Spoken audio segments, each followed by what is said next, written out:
A very good evening to you. Thank you for joining us. Welcome to Sports Tonight. This is the Thursday night edition of the show. Promises to be exciting, fun-filled, as always. Once again, this is Sports Tonight. We are happy that you are there, because if you are not there, there's no point for us to be here. Thank you once again. My name is Tony Ibitoye. It's a loaded show this Thursday. We have everything that you want in a show packed into tonight's edition of the program. Let me tell you what we'll talk about on the program. The build-up to the World Cup continues. We'll talk about it. We will also spend time to look at Nigeria's first-choice goalkeeper, the Nigerian wall, they call him, Vincent Enyama, standing strong in France. We'll talk about Vincent, who has emerged as the best goalkeeper in the French championnat. That will also come under discourse on Sports Tonight this Thursday. Don't forget, of course, that countries are naming their squad. We will touch upon it on the program tonight. There is a lot to talk about around domestic football in Nigeria. The good, the bad, the ugly. We have everything packed into the show tonight. And of course, we will be crossing the Atlantic. We'll be going over to Washington, hopefully to speak to Sonny Young and of course get you updated, get you up to speed with all that is going on in the NBA. We don't just talk foreign basketball on the program.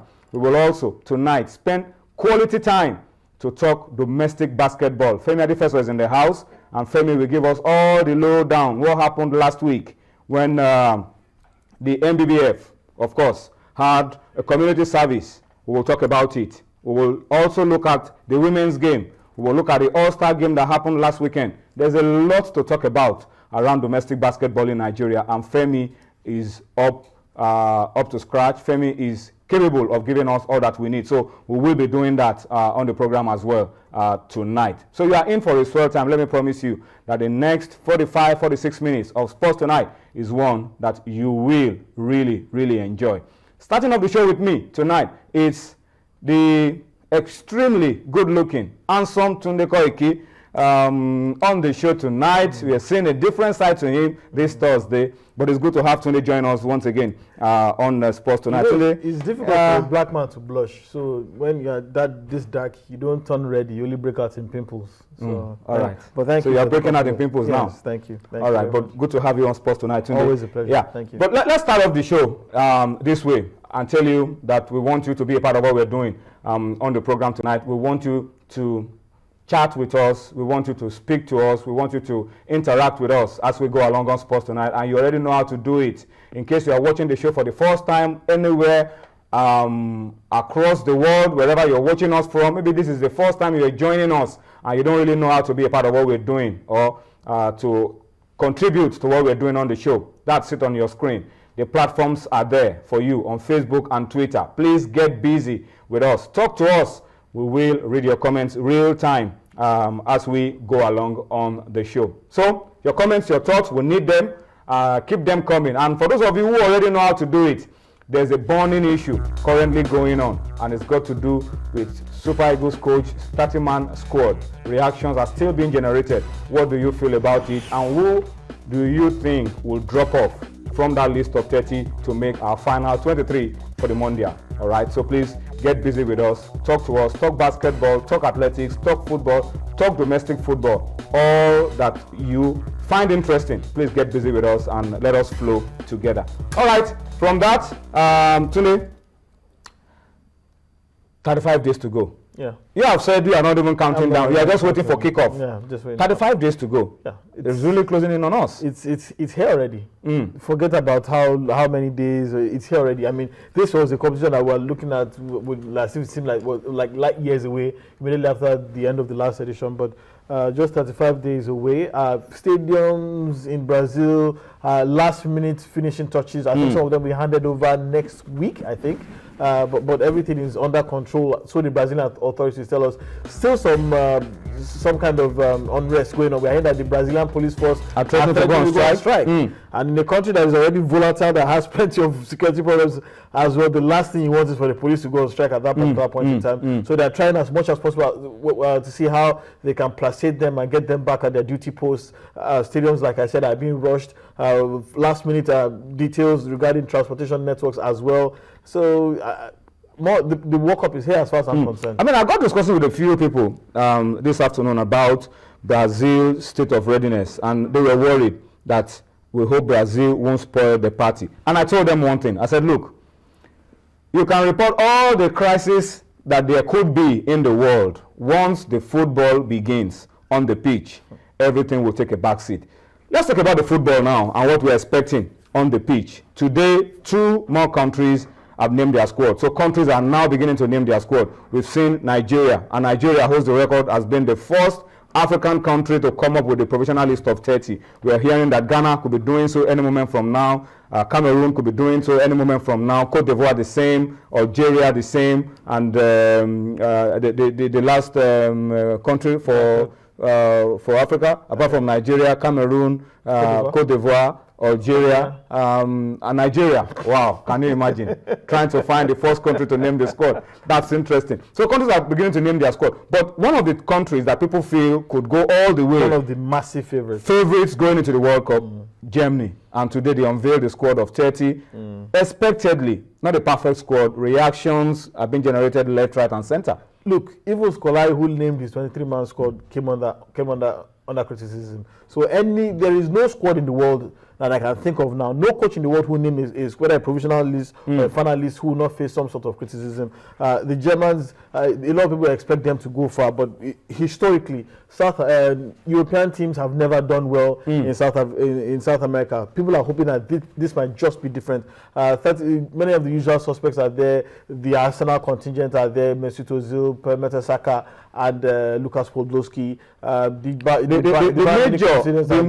major surprise for me, Tunde, has got to be Sami Khedira, out for the last 5-6 months, making the list, and Mario Gomez, I beg your pardon, not making the squad. Yeah, Mario Gomez, unfortunately. Of course, Ozil is a key part of the squad. Made it. Neuer and the usual suspects. The usual suspects. The problem with Mario Gomez is he's been injured for as far back as 6 months, and he's not back in training yet. Well, Sami Khedira is already back in training. Unfortunately, he will not play the final games in the La Liga, but he's back in training already, and they've received reports from the doctors that he might be fit before the start of the competition, and that's why he's been named in the provisional squad.